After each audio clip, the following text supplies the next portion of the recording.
आपको भी रात में नींद ठीक से नहीं आती है क्योंकि आपको फ्रीक्वेंट यूरिनेशन की प्रॉब्लम है। बार बार रात में उठकर आपको पेशाब करने जाना होता है जिसकी वजह से रात की नींद खराब हो जाती है। तो यह आज के वीडियो में आपको बताने वाली हूँ बहुत ही उपयोगी जानकारी, जिसमें आपको मैं आयुर्वेदिक एक ऐसा नुस्खा बताऊंगी, ऐसे टिप्स बताऊंगी जिसकी मदद से आपकी यह परेशानी जड़ से समाप्त हो जाएगी। हेलो एवरीवन, मेरा नाम प्रीति देव है। मैं एक सर्टिफाइड न्यूट्रिशनिस्ट, फूड टेक्नोलॉजिस्ट, आप सभी की हेल्थ ट्रेनर हूँ। अगर आपको मेरी दी हुई जानकारी अच्छी लगती है और ये जानकारी से आपको मदद मिलती है तो इसे लाइक जरूर से करिएगा। आपके लाइक करने से मुझे मोटिवेशन मिलती है। और चैनल पे अगर नए आ रहे हैं तो चैनल को सब्सक्राइब कर लीजिएगा, बेल के साथ सब्सक्राइब करिएगा ताकि जो भी जानकारी मैं दूंगी वो आप तक पहुँच सके। तो चलिए जानकारी को जानते हैं। दोस्तों, ये जो फ्रीक्वेंट यूरिनेशन की प्रॉब्लम होती है, यानी कि रात को बार बार पेशाब करने जाने की जो समस्या होती है, उसकी वजह से कई सारी परेशानियां होती हैं। पूरा दिन हमें नींद आती रहती है क्योंकि नींद अच्छे से पूरी नहीं होती है और यह किसी भी उम्र में हो सकती है। खासकर यह प्रेग्नेंट महिलाओं में देखने को मिलती हैं। दूसरा, यह बच्चों में देखने को मिलती हैं। आपने देखा होगा कुछ बच्चों को वो रात में बेड को गीला कर देते हैं और इसका कारण कुछ और होता है और हमें पेरेंट्स को ऐसा लगता है कि बच्चे जानबूझकर बेड गीला कर देते हैं। बार बार उनको पेशाब के लिए उठाया जाता है, फिर भी बेड गीला कर देते हैं। तो आज की वीडियो में मैं पूरी जानकारी देने वाली हूँ, रेमेडी भी बताने वाली हूँ, टिप्स बताने वाली हूँ। तो वीडियो को ध्यान से देखिएगा। और यही प्रॉब्लम देखा जाता है कि महिलाओं में भी आती हैं। जो महिलाओं की उम्र थोड़ी ज़्यादा हो जाती है उनमें देखा जाता है और ख़ासकर यह पुरुषों में भी होता है। पुरुषों में यह समस्या बहुत ज़्यादा देखी जाती है और किसी भी उम्र में देखी जाती हैं। दोस्तों, ये जो समस्या होती है इसके पीछे का क्या कारण होता है यह पहले थोड़ा समझ लेते हैं, जिससे इसको हम अच्छी तरह से ठीक कर पाएंगे। सबसे पहला जो कारण होता है वो फ्रीक्वेंट होता है, जो खासकर सभी लोगों में देखा जाता है और ज़्यादा समस्या में ये देखा जाता है, वो है यूटीआई, जिसे हम बोलते हैं यूरिनरी ट्रैक्ट इन्फेक्शन। यानी कि अगर पेशाब के रास्ते में कोई इन्फेक्शन हो गई है, या इन्फेक्शन किसी भी कारण से हो जाती है, कम पानी पीने की वजह से, या फिर देखा जाता है कि जो पब्लिक टॉयलेट यूज़ करते हैं, यानी कि बाहर का जो कहीं भी बाथरूम गंदा प्रयोग कर लेते हैं, तो ये समस्या देखने को मिलती है। यूटीआई के कई और कारण होते हैं और किसी भी कारण से अगर आपको इन्फेक्शन लग गया हो तो बार बार यूरिनेशन का जो है वो मन इच्छा जागती रहती हैं और बार बार आप सुसु के लिए उठते रहते हैं। दूसरा जो कारण होता है वो होता है किडनी स्टोन का हो जाना। कई सारे लोगों में किडनी स्टोन की समस्या देखी जाती है। अगर किडनी स्टोन बढ़ जाती हैं, बहुत ज़्यादा बड़ी हो जाती हैं, तो ये ब्लैडर पे प्रेशर बनाती हैं और जिसकी वजह से फ्रीक्वेंट यूरिनेशन यानी बार बार पेशाब करने की इच्छा होती है। तो इसे भी हम घर में ठीक कर सकते हैं। उसके आयुर्वेदिक उपाय मैं आपको बताऊंगी। साथ में इसके अगला जो कारण होता है वो पुरुषों में देखा जाता है, वो होता है प्रोस्टेट का बढ़ जाना। अगर प्रोस्टेट बढ़ जाती है तो भी बार बार पेशाब करने जाने पड़ते हैं और इसको कैसे ठीक किया जाए ये भी जानकारी आज मैं आपको देने वाली हूँ। अगला जो कारण होता है वो होता है ब्लड शुगर लेवल का ज़्यादा हो जाना। अगर डायबिटीज़ की समस्या हो या प्री डायबिटिक हो, या अगर आप रिफाइंड शुगर बहुत खाते हो, यानी कि सफ़ेद चीनी का सेवन बहुत ज़्यादा करते हो, बहुत ज़्यादा मीठी चीज़ें खाते हो, तो भी इस तरह की समस्याएं देखने को मिलती हैं। अब इसके आगे का जो कारण होता है वो कई कारण हो सकते हैं, तो इसके लिए चलिए डिटेल में हम जानते हैं कि इसको कैसे ठीक किया जा सकता है। कुछ प्रेग्नेंट महिलाओं में भी यह समस्याएं देखने को मिलती हैं, जो मैंने आपको बता दिया कि प्रेग्नेंट महिलाओं में प्रेशर ब्लैडर पे पड़ती हैं और ओवर एक्टिव ब्लैडर हो जाता है। ये जो मेन कारण जो होता है वो ब्लैडर से ही जुड़ा होता है, यानी कि जहाँ पर पेशाब जाकर इकट्ठा होता है। कई बार जैसे कि प्रोस्टेट के केस में क्या होता है कि ब्लैडर खाली नहीं हो पाता है, पेशाब जहाँ पर जमा होती है वो पूरी तरह से खाली नहीं हो पाता है, जिसकी वजह से बार बार पेशाब लगती रहती हैं, क्योंकि वहाँ का जो एरिया होता है वहाँ पे प्रोस्टेट ग्लैंड्स बहुत ज़्यादा बढ़ जाते हैं।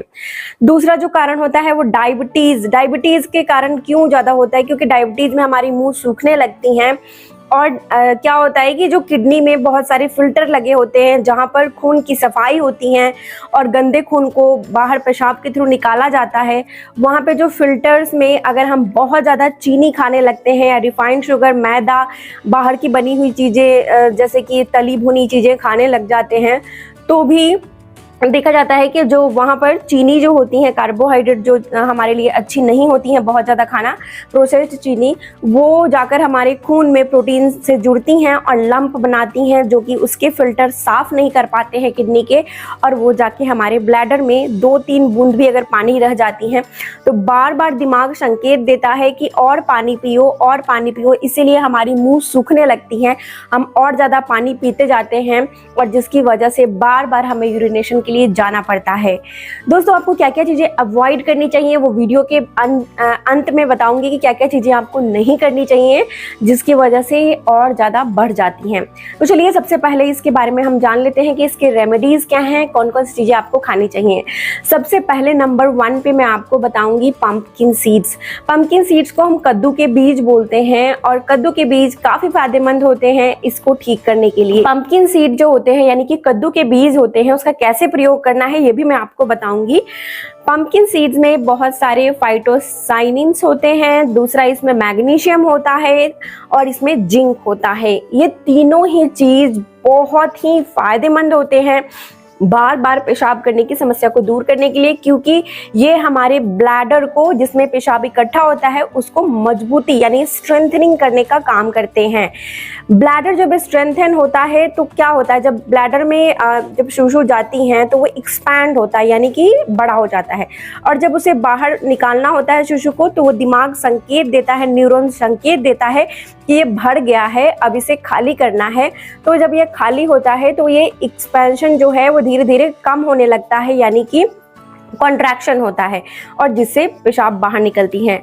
ठीक है, तो इस दौरान क्या होता है, ये जो हैं ये ब्लैडर अगर कमज़ोर है तो वो ठीक से एक्सपैंड और नहीं कर पाता और कॉन्ट्रैक्ट नहीं कर पाता है, जिसकी वजह से वहाँ पर समस्या देखने को मिलती है। या तो आपने देखा होगा कुछ उम्र बढ़ने के बाद कुछ महिलाओं में ज़्यादातर देखा जाता है कि उनकी पेशाब ऐसे ही निकल जाती हैं, अगर वो थोड़ा खांस लेती हैं या अगर थोड़ा चल लेती हैं या बिछावन पे उनकी यूरिनेशन निकलने लगती है, पेशाब निकलने लगती हैं, जिसकी वजह से उनको डायपर पहनने की सजेस्ट की जाती हैं। लेकिन आज मैं आपको जो उपाय बता रही हूँ करना शुरू करिए, आपको डायपर पहनने की आवश्यकता नहीं पड़ेगी।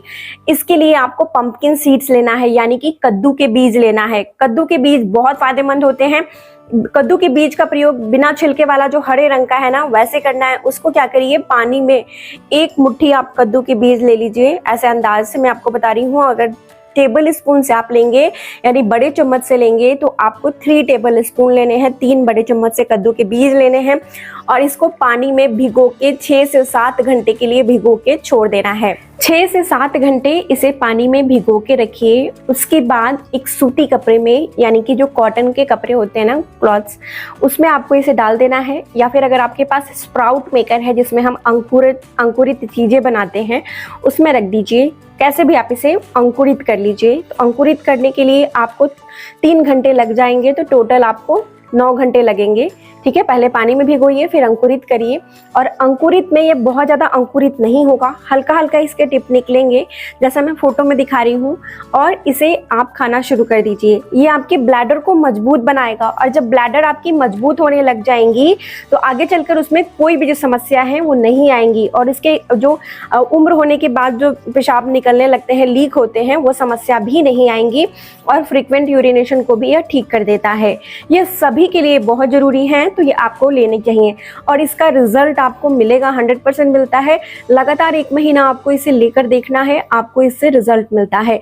इसके कैप्सूल्स भी आते हैं। अगर आप लोग बाहर देख रहे हैं, बाहर की कंट्रीज से बहुत सारे वीडियो मुझे देखते हैं आप लोग, तो आपके लिए बता देती हूँ कि अगर पंपकिन सीड्स आपको नहीं मिल रहा है तो इसकी ऑयल यानी तेल की कैप्सूल्स मिलती हैं, वो बाजार में आपको मिल जाएगी। वो रिकमेंडेड 2000 mg होती है 1 दिन के लिए। इसे आप ले सकते हैं, अपने डॉक्टर से पूछ सकते हैं और लेना शुरू करें। ये बहुत अच्छा होता है ब्लैडर को मजबूती करने के लिए, स्ट्रेंथन करने के लिए। अब चलते हैं हम दूसरे रेमेडी के बारे में जान लेते हैं। दूसरी रेमेडी जो आपको मैं बता रही हूँ, ये एक आयुर्वेदिक रेमेडी है, और यह एक छाल है, एक लकड़ी है, और इसे बहुत फायदेमंद है, इससे बहुत फायदे आप ले सकते हैं।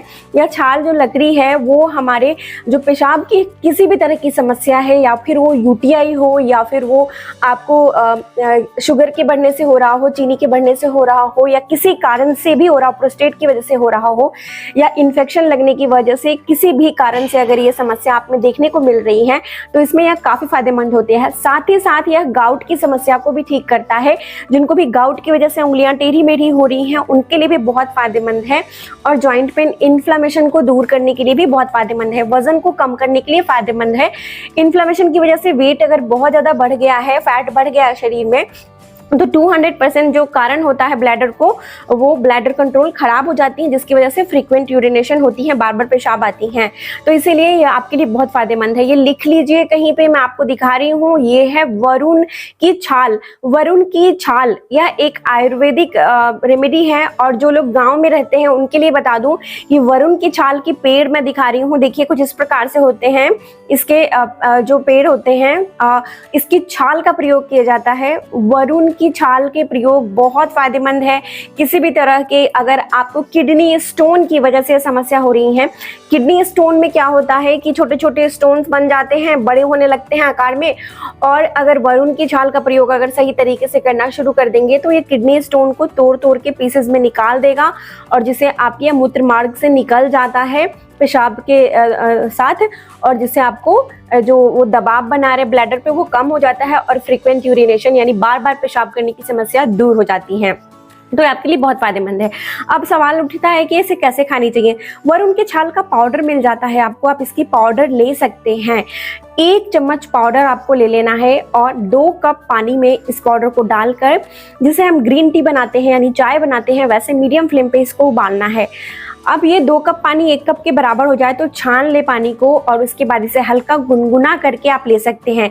ये जितनी भी मैं रेमेडी बता रही हूँ, पंपकिन सीड्स को कब लेना है वो पहले बता देती हूँ। पंपकिन सीड्स को किसी भी वक्त आप ले सकते हैं। खाना खाने के बाद आप इसे ले लें, आधा घंटे के बाद आसानी से ले सकते हैं, कोई नुकसान नहीं है। और जो चाय हमने बताई है, चाय को भी आप शाम के वक्त ले सकते हैं, या फिर आप इसे रात के वक्त भी खाना खाने के बाद ले सकते हैं। इसका आपको नुकसान नहीं होगा, लेकिन ज़्यादा मात्रा में इसका प्रयोग नहीं करनी है। अब मैं नंबर 3 रेमेडी आपको बता देती हूँ। ये भी बहुत आवश्यक है आपके लिए पेशाब को कंट्रोल करने के लिए। ये है विटामिन B1। B1 बहुत फायदेमंद होता है क्योंकि ये न्यूरॉन्स को कंट्रोल करता है, और न्यूरॉन्स ही मेन कारण होते हैं। अगर आपके ब्लैडर में थोड़ा 2 बूंद भी पेशाब रह जाता है और आप बार बार पेशाब करने जाते हैं, और आपको ऐसा लगता है कि पेशाब करना है और करना है, फिर से लग गई, तो ये जो समस्या होती हैं वो न्यूरॉन्स से ही जुड़ी होती हैं, और क्योंकि यही संकेत देती हैं कि आपको बार बार यूरिनेशन की ज़रूरत पड़ रही है। और ये तकलीफ उनमें देखी जाती है जो लोगों में डायबिटीज़ होता है या प्री डायबिटिक होते हैं, यानी चीनी की बीमारी जिनमें हो जाती है, ब्लड शुगर लेवल ज़्यादा बढ़ जाता है, तो न्यूरॉन्स क्या करते हैं, कमज़ोर होने लगते हैं। इसलिए डायबिटीज़ के लिए बोला जाता है कि जब भी डायबिटीज़ आपको हो रही है, चीनी बढ़ रहा है, तो उस केस में जो न्यूरॉन्स होते हैं वो कमज़ोर होने लग जाते हैं। तो इसके लिए आपको B1 बहुत हेल्प करेगा। कैसे आपको मिलेगी B1, कैसे प्रयोग करना है, वो मैं जानकारी आपको देने वाली हूँ। साथ में ये छोटे बच्चों में जो पेट गीला करने की समस्या मैंने बताई थी, ये भी B1 की कमी से होती है। या बच्चों को बहुत मीठा चीज़ें आप देने लग जाते हैं तो ये तकलीफ देखने को मिलती है। हरी सब्जियों का सेवन करिए ज़्यादा से ज़्यादा, इससे ये तकलीफ दूर होगी। साथ में बच्चों को आप हरी सब्जी खिलाइए, बस मीठा खाना नहीं दीजिए, चीनी नहीं दीजिए, नहीं तो ये फ्रीक्वेंट यूरिनेशन या पेट गीला करने की समस्या देखी जाएगी। और डायबिटीज़ को ठीक करने के लिए, न्यूरॉन्स को ठीक करने के लिए, ताकि वो संकेत अच्छे से दे सके कि हमारा ब्लैडर खाली हो चुका है, ताकि बार बार पेशाब करने की आवश्यकता ना हो, तो इसके लिए आपको B1 में कौन सी चीज़ लेनी चाहिए, तो आपको सूर्यमुखी के बीज यानी कि सनफ्लावर सीड्स। सनफ्लावर सीड्स का प्रयोग बहुत सारे लोग नहीं करना जानते हैं कि हम इसे कैसे प्रयोग करें, तो आपको मैं बताती हूँ इसे कैसे प्रयोग करना चाहिए। क्योंकि इसके ऊपर छिलके लगे होते हैं, काले रंग की बड़ी बड़ी बीज दिखती हैं। ये सूर्यमुखी के बीज का प्रयोग क्या करना है, अगर छिलके वाले बीज अगर आप लेकर आ जाते हैं तो इसको क्या करनी है, हल्का ड्राई रोस्ट कर लीजिए, हाँ ठीक है, मीडियम फ्लेम पे। उसके बाद आपको इसे ठंडा कर लेना है और इसे कहीं पे ग्राइंड कर लेना है, हल्का ग्राइंडर में ग्राइंड कर लें। और उसके बाद इसके छिलके को निकाल लीजिए। इसके छिलके को आप ऐसे फटक के भी निकाल सकते हैं, ठीक है। और निकली हुई छिलके निकले हुए भी सनफ्लावर सीड्स यानी कि सूर्यमुखी के बीज आपको मिल जाएंगे। अब इसका प्रयोग कैसे करना है, इसका 3 टेबल स्पून यानी 3 बड़े चम्मच से प्रयोग प्रयोग आप कर सकते हैं। रोस्टेड यानी कि रोस्ट किया हुआ, हल्का भुना हुआ सूर्यमुखी के बीज का, यानी कि आपको सनफ्लावर बीज का, इसका प्रयोग आपको कब करना है, तो इसका भी प्रयोग आप चाहें तो शाम के वक्त खाने में मिला के कर लीजिए, या फिर आप सुबह सुबह भी इसे ले सकते हैं, ब्रेकफास्ट के पहले ले सकते हैं, नाश्ता करने के पहले ले लीजिए। ये आपके लिए बहुत फायदेमंद होगा। ये कैसे मदद करेगा मैंने बता दिया। न्यूरॉन्स को संकेत देने में मदद करेगा, जिससे आपको बार बार फ्रीक्वेंट यूरिनेशन नहीं होगी। अब चीज़ें क्या क्या अवॉइड करनी है, नहीं खानी है तो बहुत ज़्यादा शराब का सेवन नहीं करना है, इससे डिहाइड्रेशन होती है, बॉडी में बार बार पेशाब लगती है। दूसरा, चीनी जो होते हैं वो ज़्यादा सेवन नहीं करना है, वो किसी भी तरह का चीनी हो, प्रोसेस्ड हो, वो ज़्यादा सेवन आपको नहीं करनी है। चाय में बार बार मिला के चीनी नहीं पीनी है, ठीक है। बाहर के तली भुनी चीज़ें नहीं खानी है। थोड़ा बहुत योगाभ्यास, एक्सरसाइज करनी है, और बहुत ज़्यादा वजन बढ़ गया तो उसको कम करने की आवश्यकता है। ये सारी चीज़ों को ध्यान में रखते हुए अगर आप ये जो मैंने रेमेडी बताई उसको करना शुरू करेंगे तो ये जो समस्या है वो ठीक होनी शुरू हो जाएंगी। तो आप इसे ज़रूर से करें, इसका लाभ उठाएं और इसे शेयर करें ताकि बाकी लोगों तक की जानकारी पहुँच सके। कैसे लगी आज की जानकारी मुझे लिखकर बताइएगा। कुछ रह गया है बताना तो ज़रूर से मुझे बताइए लिखकर, मैं उसके ऊपर ज़रूर से काम करने की कोशिश करूँगी। लिखकर बताइए कहाँ से इस वीडियो को देख रहे हैं, मुझे काफ़ी अच्छा लगेगा। अगर आपको फ़ायदा पहुँच रहा है मेरे रेमेडी से, जरूर लिखकर बताइए ताकि बाकी लोग मोटिवेट हो और इससे फायदा ले सके। अपना ख्याल रखिए, मुस्कुराते रहिए। अगर आपको मेरी दी हुई जानकारी अच्छी लगती है तो लाइक के बिना नहीं जाइएगा, आपके लाइक कर देने से मुझे मोटिवेशन मिलती है। चलिए शुक्रिया, आज के लिए इतना ही। मुस्कुराना नहीं भूलिए।